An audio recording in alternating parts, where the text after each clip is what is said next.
Di balik setiap postingan, ada dampak yang nyata. Media sosial, ruang yang kita kunjungi setiap hari. Namun di sana juga tersebar kebencian, fitnah, dan prasangka, sering tanpa kita sadari.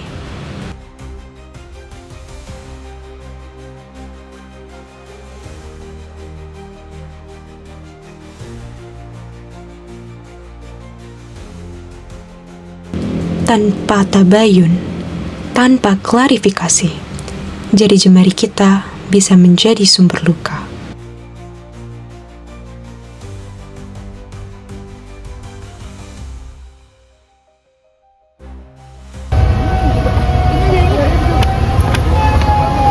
Hai, ini yang aku kirimkan emang parah banget sih. Iya, udah sih parah banget dosennya ini. Marah gitu. Gak jelas banget, stres ini banget. Stres. Iya. Iya, terus habis Iya, itu tuh lihat komen.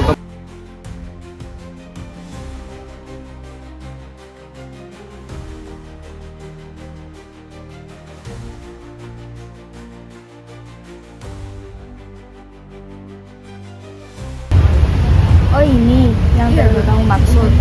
Nah, jadi gini ya, ini tuh bukan video asli, ini tuh video AI, buatan AI. Jadi jangan langsung percaya ya.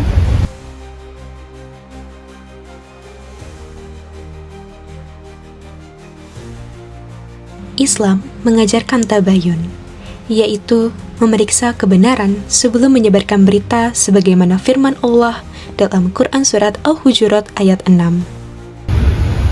Kalian udah komentar-komentar gitu dihapus ya tadi?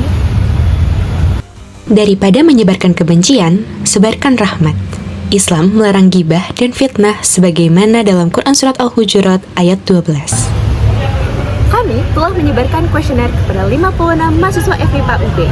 98% dari mereka pernah mendapati adanya berita hoaks di media sosial. Dan 100% dari mereka pernah melihat adanya komentar buruk di sana. Apakah hal-hal ini sesuai dengan nilai-nilai Islam? Untuk mengulik ini lebih lanjut, kami telah mewawancari beberapa narasumber.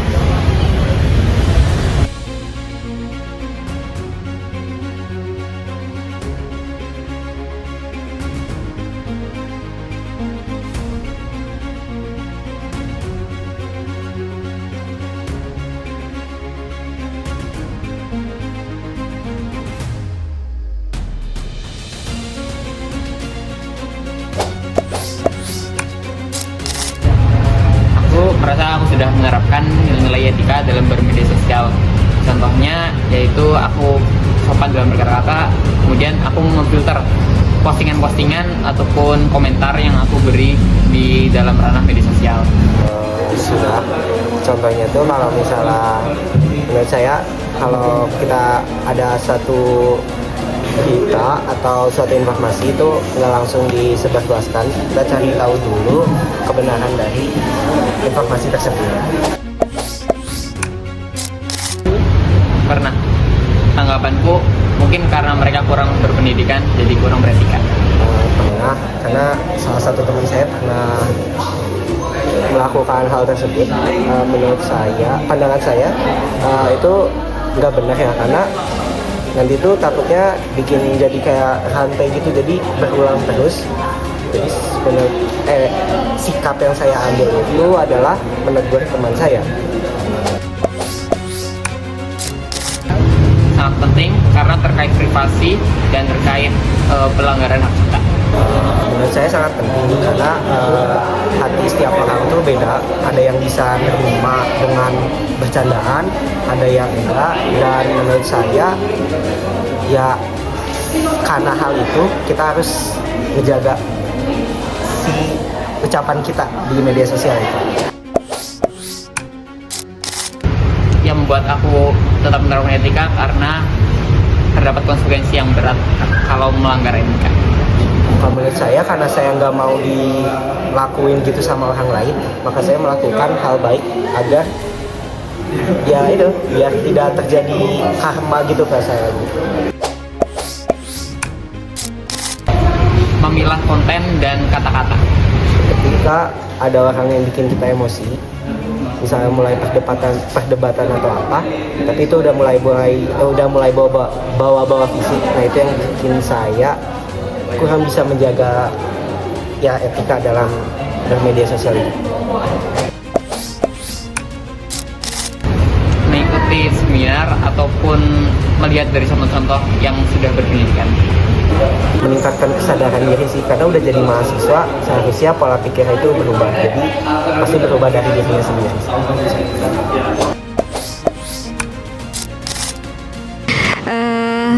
Ya sekarang memang zamannya ya media sosial gitu, itu sebenarnya kayak berkah sekaligus dua sisi yang ini ya, berkah sekaligus juga perlu diwaspadai gitu, karena memang dunianya sekarang dunia media sosial gitu ya, semua digital gitu, itu sebuah berkah dan juga di sisi lain harus diwaspadai, bisa jadi bukan jadi berkah, bisa jadi musibah gitu.